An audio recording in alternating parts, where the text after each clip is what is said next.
Привет, друзья! Сейчас главная новость Европы. В Германии школьный кризис, в Саксонии-Анхальт выходит за рамки образования, так как тысячи подростков ежегодно покидают школы без аттестатов, а споры о снижении требований к школьникам разделили общество и бизнес. Одновременно в Европейском Союзе усиливается конкуренция на автомобильном рынке, Брюссель меняет стратегию в отношении китайских электромобилей, а для Германии такое решение создает дополнительные риски для собственного автопрома. И напоследок, в Германии нарастает серьезный транспортный кризис, отмены поездов все чаще связаны не с техникой, а именно с нехваткой машинистов. И сегодня вопрос зарплат и условий труда этой профессии выходит на уровень политический. Здравствуйте, обо всех этих последних событиях Европы коротко расскажу буквально за несколько минут.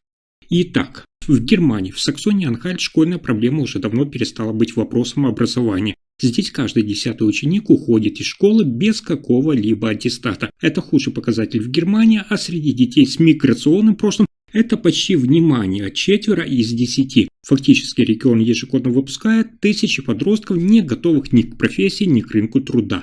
Министр образования земли Ян Лидер предлагает снизить долю таких школьников. Формально цель звучит правильно – это не терять детей, но методы вызывают жесткие споры. Речь идет о смягчении требований, расширении альтернативных форм получения базового диплома и адаптации экзаменов именно под реальный уровень учеников. И здесь возникает принципиальное расхождение позиций. Критики отмечают, что проблема связана не с уровнем самих детей, а с системными трудностями в образовательной системе Германии. Например, в школах Саксонии-Анхальт годами не хватает учителей. Уроки отменяются, классы переполнены, индивидуальной поддержки нет. Ребенок, который отстает в 5 или 6 классе, часто сталкивается с серьезными трудностями в дальнейшем из-за нехватки поддержки. История это уже показывала. В 1990-е годы после объединения Германии восточные земли пережили массовый отток кадров. Школы выживали как могли, и именно тогда появилась волна подростков без образования, которая позже обернулась безработицей, социальной зависимостью и криминальной статистикой.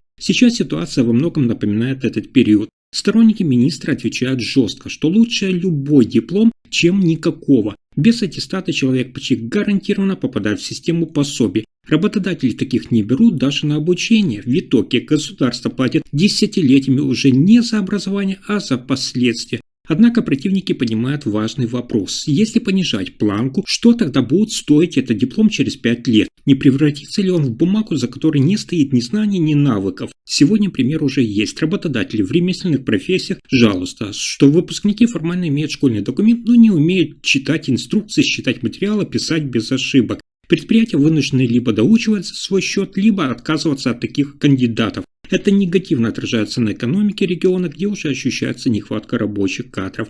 Давайте с вами посмотрим более шире и добавим еще один фактор – это демографию. Молодежь уезжает в другие земли, где школы сильнее и перспектив больше. Остаются те, кто и так в зоне риска. Таким образом формируется замкнутый цикл, при котором слабые школы приводят к слабой подготовке выпускников, что затем отражается на экономике и снижает интерес к региону со стороны учителей и инвесторов. По сути, перед Саксонией-Анхальт сегодня стоит сложный выбор без простых решений. Либо вкладываться в учителей, поддержку и жесткие стандарты, что, как вы понимаете, требует денег и времени, либо снижать требования, как некоторые предлагают, чтобы статистика выглядела лучше уже сейчас, но мы-то с вами понимаем, что за это придется расплачиваться потом. Следующая новость одна из самых важных для Европы и Германии. Евросоюз меняет подход к регулированию рынка китайских электромобилей. Раньше все было просто. Это пошлина. Брюссель ввел дополнительные тарифы местами до 35% плюс стандартные 10% на импорт, вы знаете. Логика понятна. Китайские электромобили слишком дешевые, потому что их массово субсидирует само государство, и европейские заводы не выдерживают конкуренции. Теперь Брюссель предлагает другой новый вариант вместо пошлин ввести минимальные цены. Смысл простой: китайским компаниям разрешают продавать электромобили в Европейском Союзе, но не ниже установленной цены. Если они соглашаются, тогда пошлины можно смягчить или вообще не применять. И на этом этапе появляется ключевое противоречие интересов. Почему же это выгодно самому Китаю? Для китайских автоконцернов пошлины создают серьезные экономические риски. Машина, которая стоит 30 тысяч евро, после всех тарифов может стоить 45 тысяч евро и теряет свое главное преимущество, то есть цену. Потом, минимальная цена – это выгоднее. Китайцы сохраняют доступ к самому европейскому рынку, не платя десятки процентов пошлин, сами контролируют ценообразование и все равно остаются дешевле многих европейских моделей. Например, если минимальная цена установлена, скажем, на уровне 32-33 тысячи евро, китайский электромобиль все еще дешевле аналогичного немецкого, который стоит 40-45 тысяч. Разница сохраняется и, соответственно, рынок остается за ними. Почему это выгодно самому Брюсселю? Для Еврокомиссии во главе с Урсулой фон дер Ляйен это попытка усидеть, скажем так, на двух стульях. С одной стороны, показать, что Европейский Союз вроде бы защищает свою промышленность, с другой стороны, не довести ситуацию до масштабного торгового противостояния с Китаем, которое может негативно сказаться на европейском экспорте, включая немецкие автоконцерны, работающие в КНР. Кроме того, жесткие пошлины автоматически означают рост цен для европейских покупателей. А это, как вы понимаете, социальный и политический риск, ведь электромобили и так плохо продаются, а если они станут еще дороже для европейцев, тогда климатическая политика Европейского Союза просто зависнет. И здесь появляется канцлер Фридрих Мерц. Он оказался в сложной ситуации между противоположными экономическими интересами. С одной стороны, немецкий автопром, то есть Volkswagen, BMW, Mercedes, которые требуют защиты, китайские электромобили давят своими ценами, и заводы в Германии уже сокращают смены и персонал. С другой стороны, эти же концерны зарабатывают миллиарды в Китае и боятся ответных мер Пекина. Поэтому для Берлина схема минимальных цен выглядит как меньше из зол, то есть рынок вроде бы защищен, но Китай не получает повода для жесткого ответа. Почему это вызывает опасения? Сегодня критики отмечают, что механизм минимальных цен является лишь частичным решением. Китайские автомобили все равно дешевле, все равно масштабнее и все равно получают господдержку. В это же время европейские заводы остаются под давлением, а проблема лишь откладывается.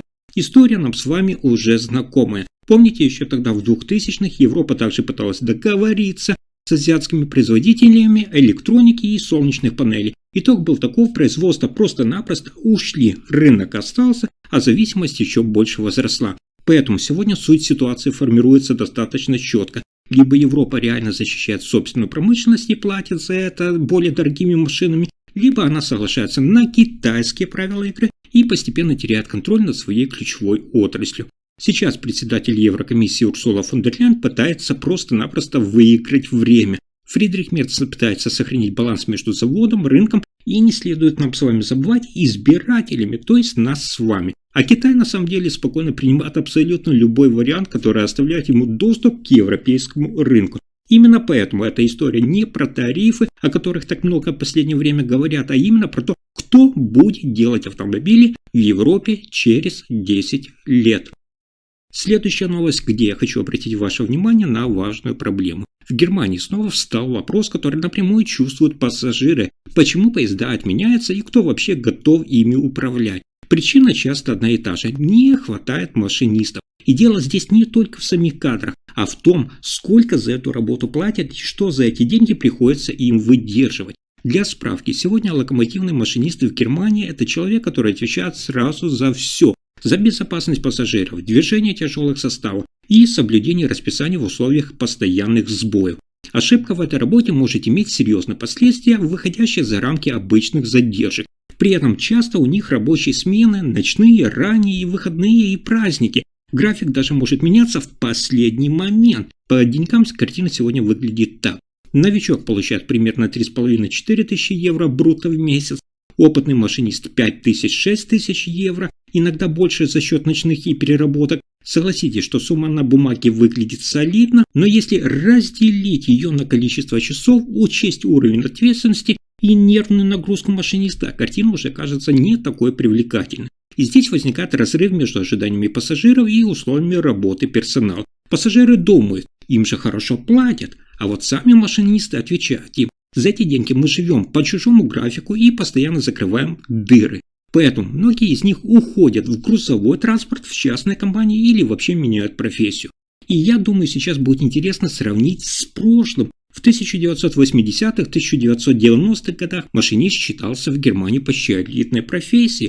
То есть стабильность, уважение, социальные гарантии. После реформ и оптимизации Deutsche Bahn в 2000-х многое изменилось. Требований стало, наоборот, больше, персонала меньше, а ответственность, как мы видим, никуда не делась. В результате такая система стала функционировать с минимальным запасом устойчивости. Сегодня результат виден на платформах.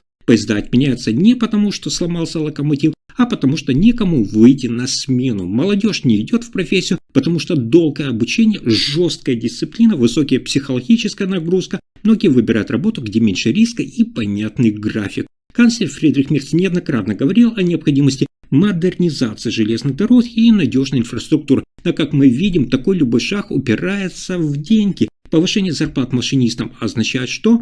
Рост расходов Deutsche Bank, а значит давление либо на бюджет, либо на цены билетов, которые мы с вами покупаем. В Брюсселе Урсула фон дер Ляйен смотрит на эту ситуацию более шире. Для Евросоюза железная дорога – это ключ к климатической политике и снижению перевозок автомобилями. Но обратно же, без людей за пультом никакие стратегии не работают. Можно строить новые линии, закупать те же поезда, но без машинистов все это металл на рельсах. И здесь есть простой, но поучительный момент. Мы с вами должны понимать, что транспорт – это не только техника и инвестиции. Это люди, которых нельзя заменить каким-нибудь документом или той же презентацией. Германия уже сталкивалась с недооценкой этого фактора, и сегодня это отражается в сбоях в расписании и снижении доверия пассажиров. На этом пока все. Вы слушали последние новости Германии. Если информация оказалась полезной, ставьте лайк, подписывайтесь на канал и делитесь видео. Спасибо за просмотр.